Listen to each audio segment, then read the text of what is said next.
Hey guys, Fazzy back here, and in today's video, I want to see if EA has finally addressed the issue with such low scoring in the AHL, especially for guys like NHL superstars, that when we put them down there last year, and I went through and I did this with about 16 different NHL teams, the results were so underwhelming.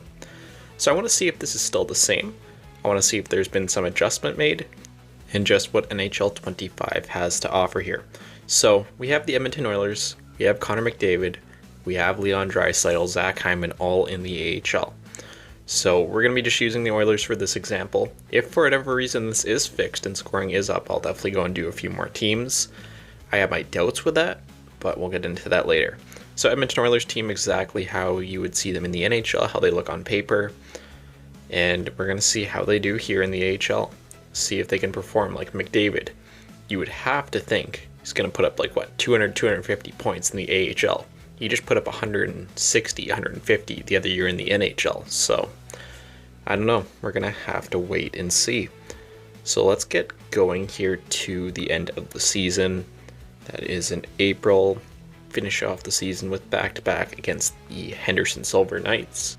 But what do I think is actually going to be the case here? I'll give my prediction before we get too far into everything here. I'm just going to have to say no. I'm going to say with all the big changes that they've done to franchise mode this year, the new UI with the conversation system, with just all the small things that are good and they were able to add into this year's game, I just have a feeling that this is something that has slipped under the radar. And it's kind of dumb. If I want to be dumb and have McDavid in the AHL, again, that's just stupid, but if for whatever reason you want to, and you want to see him put up just crazy historic numbers, I think you should be able to do that. And it was funny, for this video, actually just preparing to make it, with the addition of the no move and the no trade clauses, just especially the no move clauses, it doesn't actually let you send the player down, which is good, because in the real NHL, that is how it is. If you have a real move clause, you can't even put a player on waivers. So I had to go in and edit everyone on the Oilers, remove all their clauses just for this video, send them down to the AHL to see if something like this even matters. So going to the sim here, we're sitting 17-0, 20-0. Team is playing very good. Again, can we go maybe on an undefeated season? I don't know. Maybe not. Looking very good early on here, but if the Edmonton Oilers were down in the AHL, same roster as is, they stack up way better than any other team down there. What is a realistic result? I don't know. It's kind of hard to say. And also, I'm kind of interested to look at the playoff sim. I know for a lot of those 16 teams that we ended up going through last year, they would almost always choke in the playoffs. Of the 16, I don't even think half would win the Calder Cup, as somehow we just lost our first game to the Henderson Silver Knights 4-1. So we were saying, when are we going to lose a game here? There is our first game, 28 games into the AHL season. But going back to my previous point there, that these teams just, for whatever reason, once you get to the playoffs, you have best of 5, best of 7 against some of these teams. You think with an NHL lineup, consistently you would be able to win those series. But apparently this game does not think that. At least last year anyway. We'll see if that's the case this year. So sitting 36, 37-1 now on the year. You'll notice with a lot of these games, we just don't always put up a crazy amount of goals, which again kind of leads to why I don't think this is going to be fixed. But the thing is, when you look on the calendar, you have those 7, you have those 8, you have those 9 goal games, and that's great. That's going to really help your players put up points. But honestly, the AHL teams, the NHL teams playing in the AHL just don't do it consistently enough to the point where they should be doing that each and every single night, where you would be seeing those crazy point totals. You'll see games that are 3-1, 3-2, 4-2, whatever, and you'll even have losses where you score 2 goals, whatever it may be. And those are the games that are going to really bring your season totals down. And, it does kind of suck. It's just not overly a consistent system here in the AHL.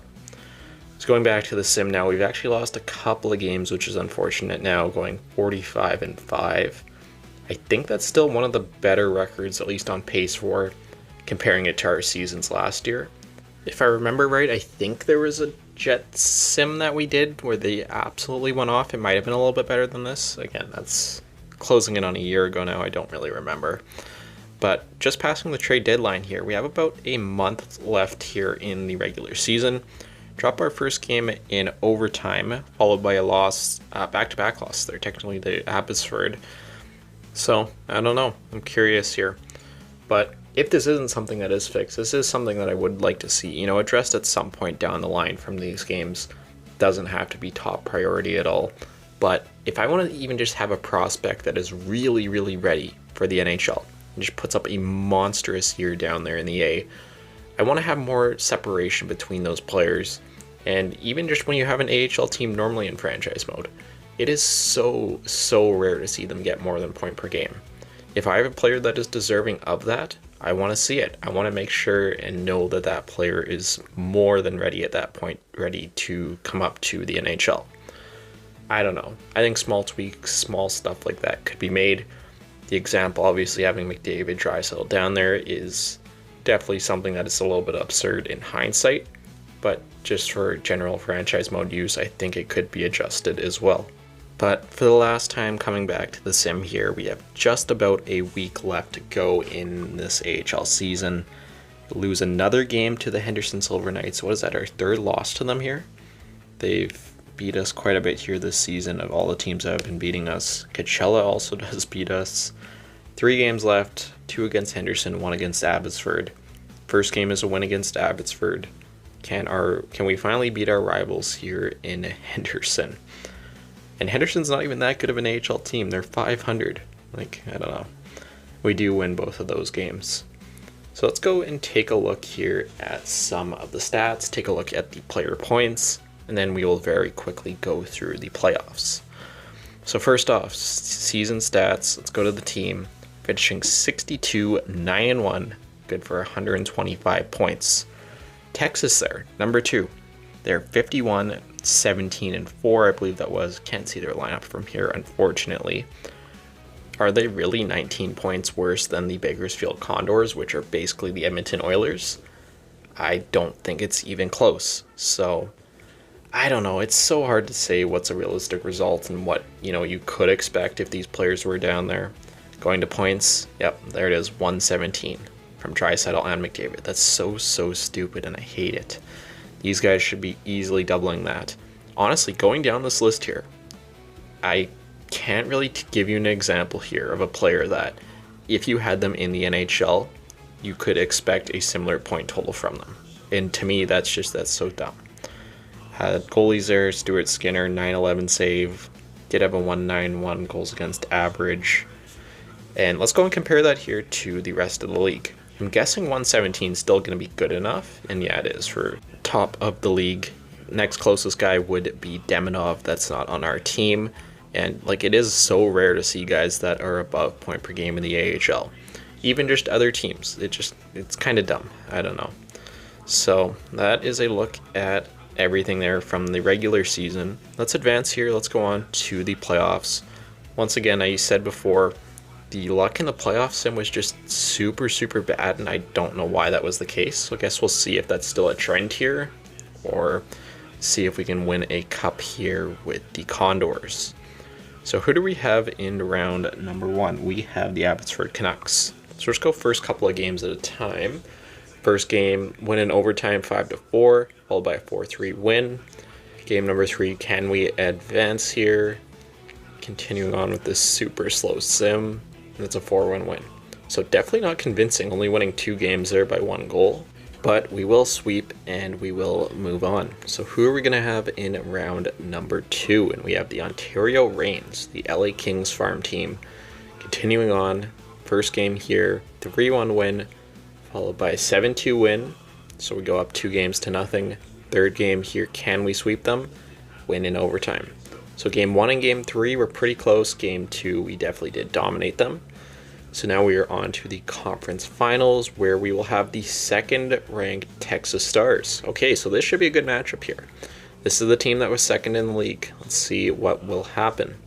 First game in Texas, loss in overtime, followed by a win, followed by a few straight wins. So we're up 3-1, having to win 1 there in overtime. Loss in overtime now. Another game here against Texas, that's a loss. We're going to game 7 here with Texas. And in 7, we win, but we win in overtime. So what, 3-4 of those games there went to overtime? That's anyone's series at that point.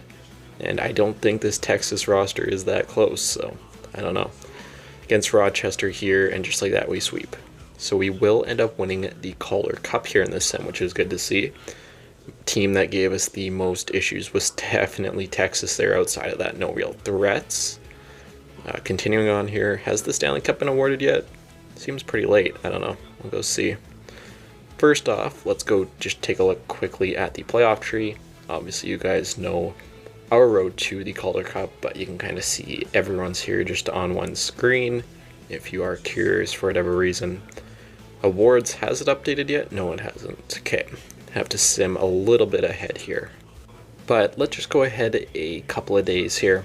So congrats there to the Toronto Maple Leafs. They finally win the Stanley Cup apparently at the end of this year. Go take a look at the awards here. Team I really don't care that much about. So McDavid, Draisaitl, McDavid, Demidov, that's best rookie, so that is understandable. Yeah, Bouchard, Copley there winning best goalie. So Skinner and Picard not enough.